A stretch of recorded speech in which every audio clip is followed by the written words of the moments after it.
And I was just curious how you're drawing a line between video. Hi Sahil, pleasure to meet you. My name is Ed. I have a banner that says, what's your best argument for not being vegan? And we just had a very brief conversation off camera and I said, please come sit down because I think what you're saying is really interesting. So I'm just wondering if you could repeat almost verbatim what it is that you were just saying off camera a moment ago. Right. So I was listening to you speak for a while and it seemed like your argument could boil down to essentially whether you prioritize your pleasure in eating animal products or the immoral treatment of animals and animal exploitation.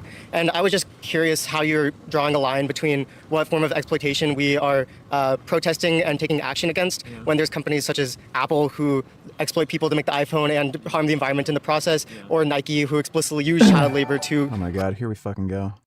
create some of their materials. Yeah. Well, I mean, I don't think we should draw the line.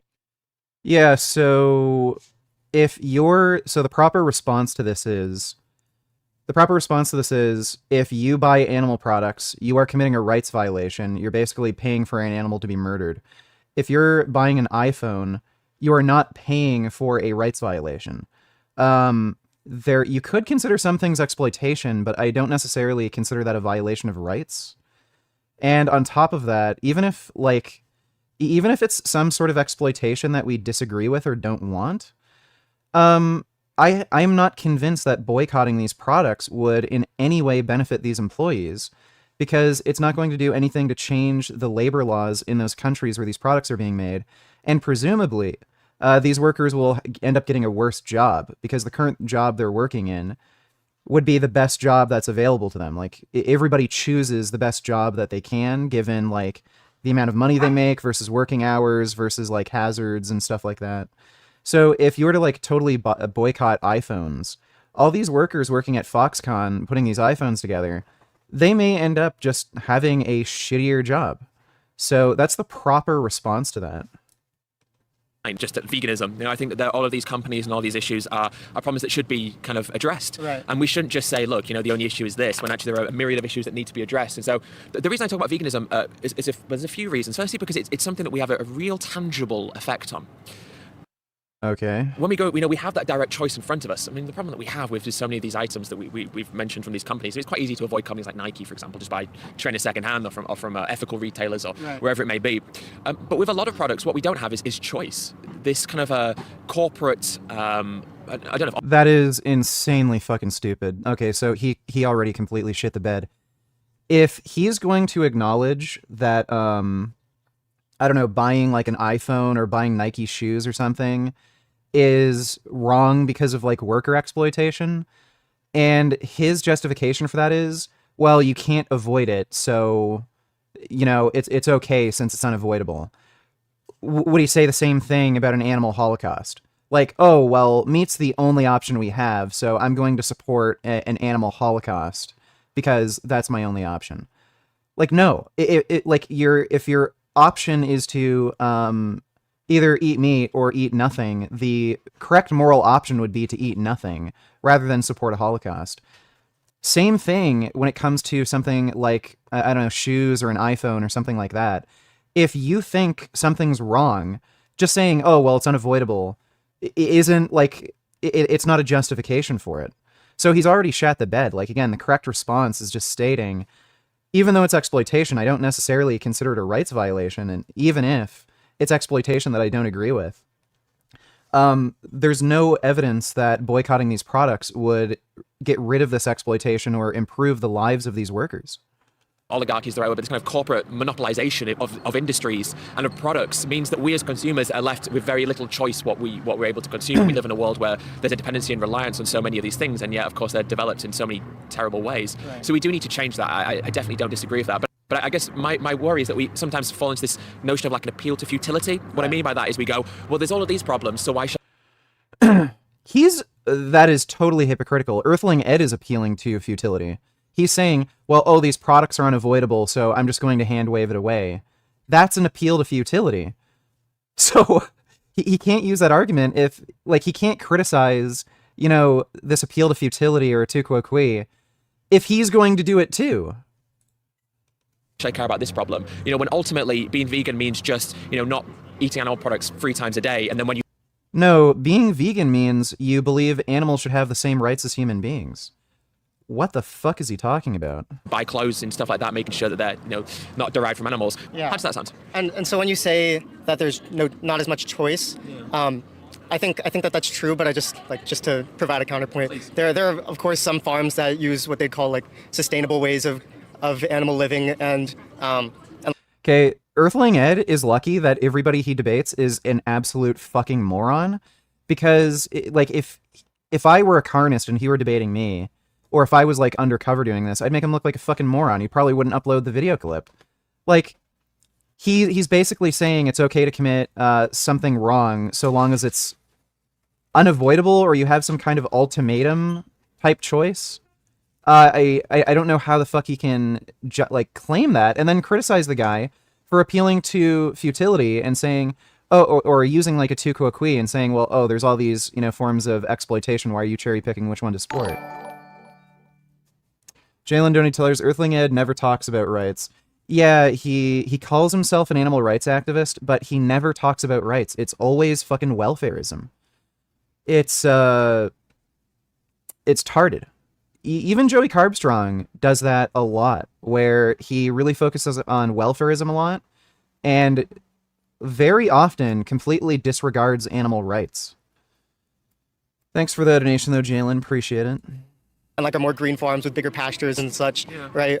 Which you could call as like an alternative choice. Whereas you could pick a different supplier of clothes, you could pick a different supplier of food or meat. Well, we definitely should choose different suppliers of clothing when it comes to our fashion choices and such. But I think with the point that you're making about the farming environments, there are certain systems that are more sustainable than others. I'm not necessarily as interested in that aspect. Right. I'm more interested in like the ethical aspect. Sustainability is. What do I think the meaning of life is? There's no meaning to life. There's only nihilism. There is no objective meaning to anything. A big part of it, but I think what I'm interested in is like the notion of an ethical farming system. And so while some systems of farming may be more ethical and sustainable than others, the question is, are these systems of farming in and of themselves the most ethical ones that we can support? Okay. And if they're not, then should we be supporting them when we have a choice for something that would be more ethical? Now in my eyes... I don't know why he's injecting that term choice. Like, again, you may not consider the choice between eating and not eating a choice. It might be more of an ultimatum, but that is still a choice. So I don't know why he's injecting this idea that, oh, well, if it's unavoidable, then it's okay. Something isn't okay just because that's the only option within, a certain subset of choices. Like if you choose to eat, the only thing you can choose to eat is like meat. Why is that somehow ethical just because that is the only choice within that subset of choices? It's stupid. Like, again, he's completely disregarding animal rights and injecting all of this shit like, oh, well, it's okay if it's like convenient enough, or it's okay if that's the only option. It's undermining the actual idea of animal rights. Jalen Donatillers, are you, Ask Yourself and Avi, the ones who made it rights-based? Yeah, so I think we're at least some of the few people who really used like, a deontological approach to vegan ethics. There's a lack of that in vegan activism. A lot of it is utilitarian. In fact, like Peter Singer is a massive utilitarian and he's a crazy fucking wacko. But yeah, I think we're some of the few to really make deontological arguments for veganism. Thanks for the donation, though, Jalen. I'm not going to claim we're the first ones to think that, but in the movement, I think we're some of the few. The systems that we can support are, and you may have heard me say this to the other person, so I don't want to be repetitive or boring, but just to lay it out for you, the systems of farming that we can really support are factory farming and plant-based farming. Now, there is other systems like grass-fed, pasture-based farming, but mostly we're supporting factory farming and plant-based farming because factory farming is responsible for like 99% of farmed animals in the US. I don't know why he's really making this point. Like, again, it's a welfarist argument. Doesn't really matter if it's factory farming or like a smaller hobby farm or grass-fed organic. The issue is that in all of this farming, their rights are being violated. So just mention that. Just say like there's no ethical type of animal farming because you're violating the rights of these animals regardless. But instead, like he goes on rants about factory farming and how bad it is compared to some other types of animal agriculture, and then just says like, yeah, you can't really avoid, factory farming, so just do, just eat plants. Yeah, so like I'm sure he kind of manipulates people unintentionally into thinking that, oh, well, I'll just be extra careful with the meat I eat and make sure I'm getting it from like local farms and crap. Because he's literally just giving people this idea that, the real issue is welfareism, and since he doesn't mention, these rights violations, they still only just consider welfareism. But anyway, let's say that we have three choices. Let's say that we have factory farming, non-factory farmed animals, and plant-based farms to support. Out of curiosity, what do you think a right is, and where does it come from? A right is something that is granted. You could consider it a freedom or liberty or protection under the law, and it has to be granted by the government and enforced, or a government-like system anyway. So that's what I'd consider a right. So again, I don't know why people really have to ask me that, but if you believe in human rights, I just want animal rights or human rights for animals. Ethically speaking, the one that reduces suffering and harm the most would be the plant-based system. And so that's why I think, morally speaking, that's the one that we should choose, because that choice is in front of us. Okay. What do you think about that? Well, in a case where an animal, like in farms where the animal that was going to die from other means, whether natural or, other natural means, and those animals are eaten, what is, I guess, in sustainable farming, or farms that supposedly use greener pastures and more room, are those animals also killed just for the use of food, or are they do they die and then that food is then used for people? No, they're slaughtered prematurely. The thing is, if we waited for animals to die, there would be a few problems. Firstly, they would live for a long time, so financially can't work, because farmers can't afford the feed costs, and they also need to make money. So the longer the animal's kept alive, the longer they have to wait before they get their payday from the slaughtering of the animal. So the animals are killed at a certain time because of financial reasons, but also for taste reasons. The longer an animal is alive, Well, not exactly. So at least with cows cannot be kept alive for a certain amount of time and it be safe to eat them. It massively increases the risk of them getting something like mad cow disease. So if you ever go to some of these slaughterhouses, you can see that when they slaughter dairy cows that have gotten to, higher age because they're not used for, meat, they're used for, milk. They actually have to dispose of them differently because there's such a high risk of them having mad cow disease. So it's not just it's not just for cost reasons or, what did he mention? Like taste. There's actually other practical health concerns when it comes to eating older animals. They're way, at least in the case of cows, they're way more likely to have a disease like mad cow. the tougher the meat becomes. In the UK we eat lambs, but they're killed at like 5 months. When they get to 1 year old, just 12 months old, they're called mutton because it's a less desirable choice of meat. It's tougher. Harder, not as nice. So we kill them at a certain age because of taste pleasure. And also, if we allowed them to get old, they would die from natural diseases which may be harmful to us, bacterial infections, viruses and stuff. So that would make it not safe for human consumption. So even in these systems of farming, which would be quote unquote more ethical, they're still killed at a fraction of their lifespan because of financial, taste and I guess health reasons as well. Now plant-based agriculture, by the way, is not perfect. And I would never say that plant-based agriculture is devoid of suffering and harm. That's not true. But what it is it's a reduction of it. And what we need to do is further make. So again, he's only validating this guy's belief that you're just arbitrarily kind of choosing, what sort of suffering, death, or exploitation is okay.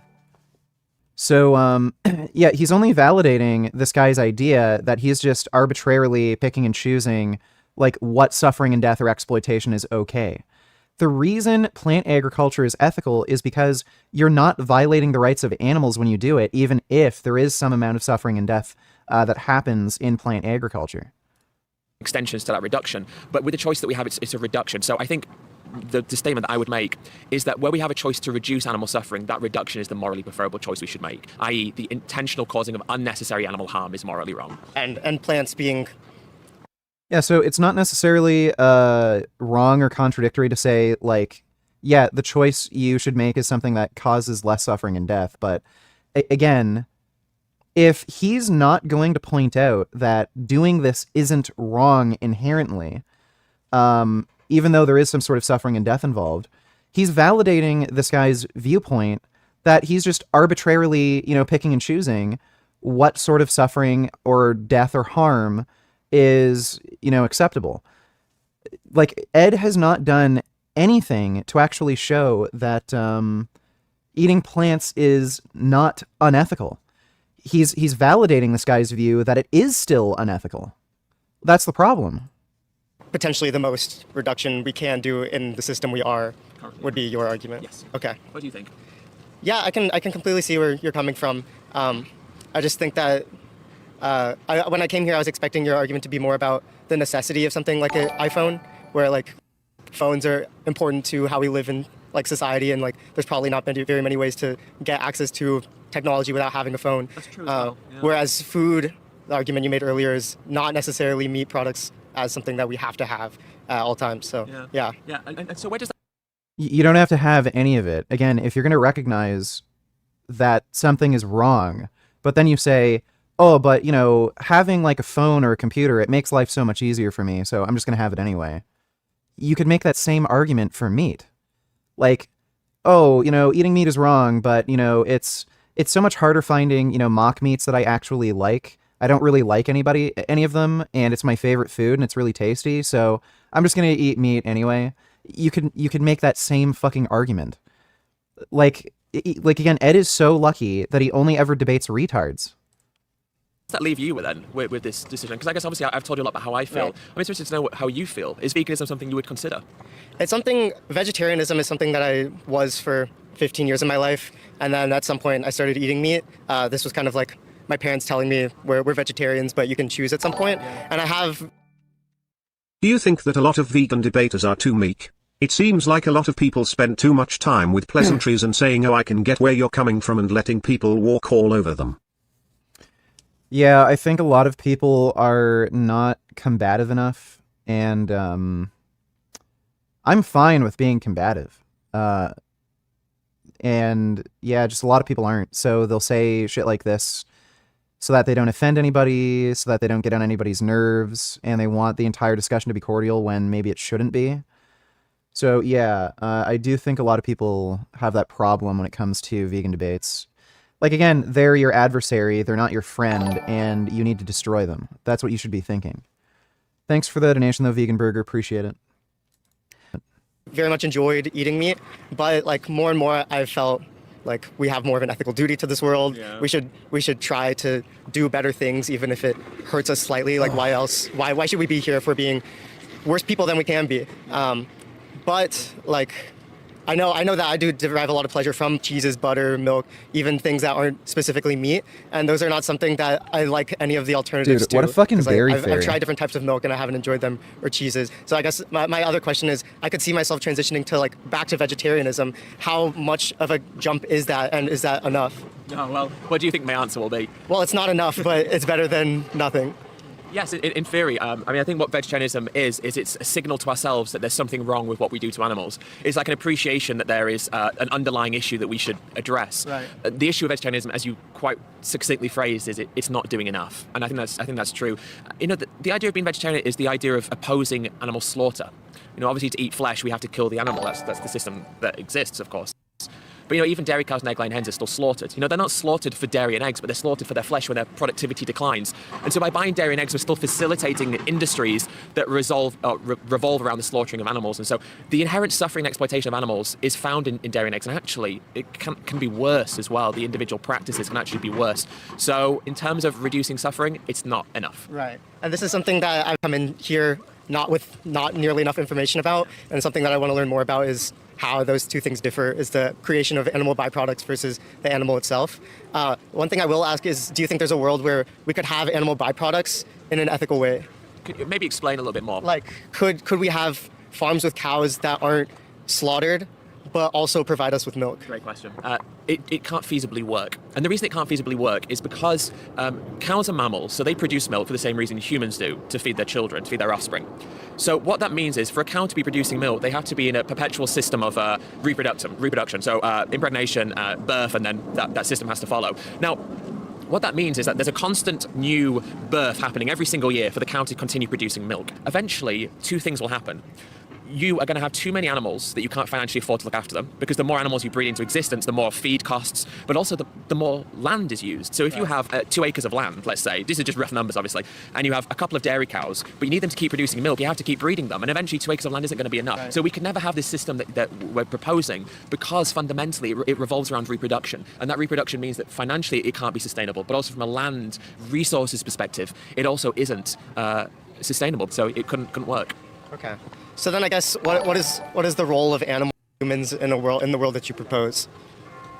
I propose a system where we just simply don't breed animals into existence with the intention of exploiting and harming them, because we don't have to do anything really. From a moral perspective, we should look to try and reduce systems of animal suffering. Maybe try and help wild animals where we can and do things like that. But fundamentally, what I'm advocating for is just a world where we're not intentionally inflicting suffering onto animals. And so our relationship with them is one of just respect.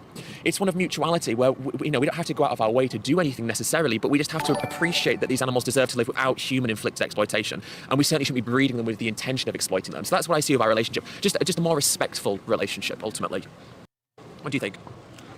Yeah, it's a lot to think about. So, isn't it? Yeah, it's How tall was my grandfather? I think he was about 6'1". it's a big lifestyle change, and I think it's not necessarily one that, I mean, I think all of the people around here could probably do it, most at least, but Could you do it? because I have a friend who's vegan, and she's kind of like the one in our friend group who is, and just seeing her lifestyle, it's complicated, where there's there's restaurants that like we can't go to as a group. There's substitutes that have to be made for every meal that we have. There's like when you eat a meal as a group, then there's usually 1 out of 4 items that you can eat. So there's a lot of changes that you have to make on an individual level if you're the only one who's making that change. And I completely applaud her, because I think that what she's doing is right, but I've never had the moral vigor to take on those changes. And I think that in my head I know all of these things are true, yet like I just avoid looking at the problems, like watching the movies about the farms and all of those things, because I know what they'll make me think, which is I'm doing the thing that's wrong. And what does that say then? it says that I should be more ethical. And how do we be more ethical when it comes to our food choices? Stop using animal byproducts. Pretty much. Yeah. Pretty much. With your friend, obviously, your friend is in a very noble situation, I suppose. Well, not noble. She's in a tricky situation, which is predicated on a sense of nobility, I suppose, where she's trying to do the right thing. And thankfully for her, it seems like she's surrounded by very well-intentioned and nice friends like yourself. So that's obviously, I'm sure, very reassuring to her. But ultimately, the social challenges that arise from being vegan arise precisely because a lot of people aren't vegan. Right. But if you went vegan and you already have that vegan friend who's already dictating somewhat where you go to eat and what you can eat and such, there's already that person who's laid down the hard work for you, who's done the groundwork to kind of get your friendship group used to the idea of being around a vegan, who's done the awkward thing of like insisting where you eat and what you kind of like. In other words, she's taken the burden off you of having that difficult social environment. Right. And so in effect, I suppose, there is a slight ease in you making that change, which maybe wouldn't happen for everyone else. Would you agree with that? I do agree with that. I think being the first is the hardest. Yeah, it is, right. And being a follower is, I think, not to like degrade it in any sense, because I think it's equally important, is much easier. And so like I applaud anyone who starts just becoming a vegan and taking that action, even though like I think culturally it's very difficult. But Adolf Hitler was not vegan or vegetarian. That was something that he said while he was trying to get elected, because people thought he was a crazy wacko terrorist. So he wanted to seem like a peaceful person. So he lied about being vegetarian so that people wouldn't think he's a crazy wacko terrorist. I even now I see myself like bargaining. I'm like, well, maybe I could do it, but like I could still just have some cheese, have some XYZ, but in the end of the day, it's like you say, it's an ethical choice. And what are ethics if they're half measures? I don't know. But should we bargain on those things? And I guess this relates back to the question, or to the statement you were making earlier about enjoyment and taste and such. Right. And I suppose one of the interesting questions I often ask people, because it's often an excuse that comes up, is does our enjoyment of these products morally justify the consequence of supporting these industries? I think that bargaining comes with forgetting. Like Yeah, so, okay, I think we're done reacting to this. This guy just didn't know how to debate. Earthling Ed said some really stupid shit that undermined the idea of animal rights, as is typical with a lot of his debates.